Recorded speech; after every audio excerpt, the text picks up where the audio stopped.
Alright, so we're going to do a pod review today on that pepper right over here, and that is called the Bolivian Orange.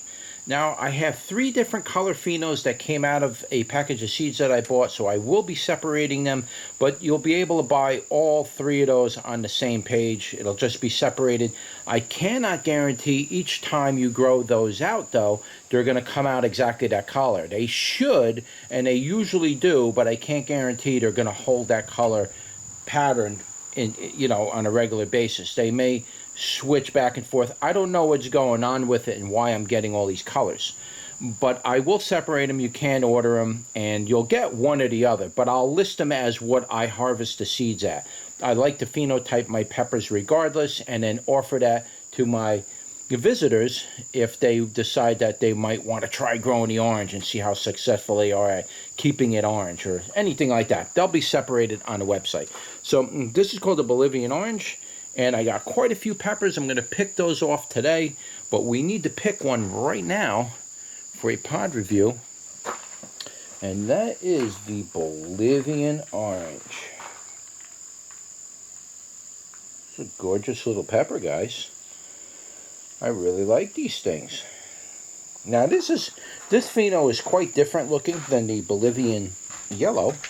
If you look at the Bolivian yellows, they tend to be more triangular, and the shapes are slightly different. They're not quite really different, but the shapes do change a little bit. These almost, like I said, they almost have like a pendant type of triangular shape to them. Whereas these orange ones tend to be more flatter and more gnarly, almost like a marupai. So they look a little different. So the phenos look a little different. So I'm definitely going to be separating these. This one might have a bad spot on it, so we'll have to see. I may have to spit that bottom part out. And I'll show you what the other one looks like. Now, I am doing separate pod reviews for all these, but some of you might be interested as far as what are these pods looking like and why am I separating them. Here's a tan version. This is like a cream colored, as you could see. I showed you yellow, we got cream, and we also have this orange one. So we are getting a few different color phenos coming out of these. And now I got 2 seeds in this pot, and they're still, both of those seeds are still coming out tan. I'm not sure if that's just because of the lighting or what, but we'll see how they fully ripen. If they fully ripen as a cream color, I'm just going to separate them. So anyway, here it is. That's it. Bolivian Orange. And yeah, this is quite common. They bend like this. So you will see a lot of that, but they don't always bend. A lot of times they get like this shape up here, and that just follows all the way through, all the way to the bottom. A lot of times they get like that. Now, if you grow them out in full sun, you'll probably get a lot more like that. But you will get a lot of bending, twisting. Alright, so let's turn you around and give it a go. Alright guys, here we are. We're doing another pod review today, and it's going to be on the Bolivian Orange, which is not that hot.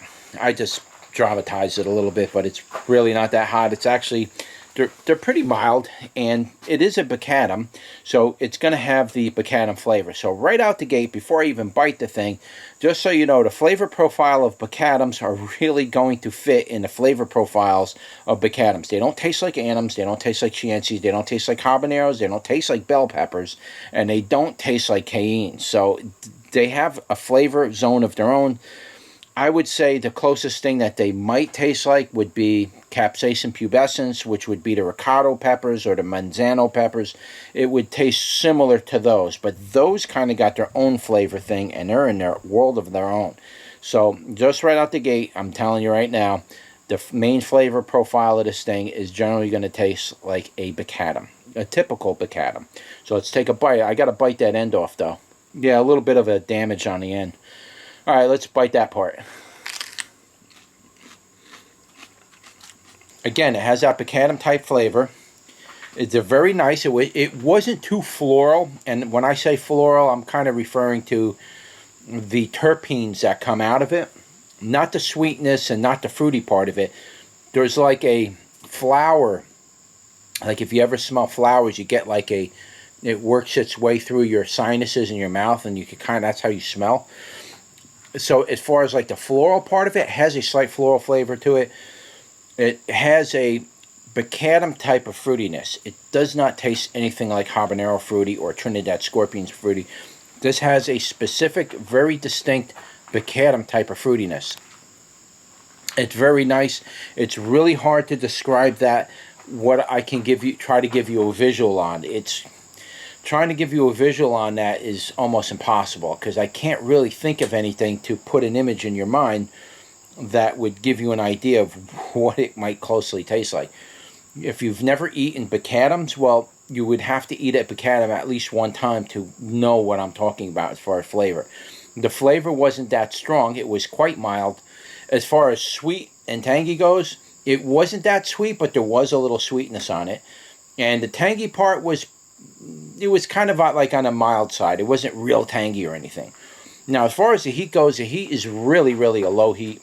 I would probably say maybe like 5,000 on the heat, Scovilles, maybe somewhere in there, somewhere around 5,000. It might max out at 10, but you know, this year, this one's maybe 5,000. It's really not that hot at all. The main burn underneath the tongue in the front of the mouth, on the, it's kind of really affecting where underneath your tongue, where the gums meet up to your teeth. That area, right in that area, it's like localized, and it's really kind of heating that up pretty good. The lips are slightly warm, a little bit of a tingle on the tonsils.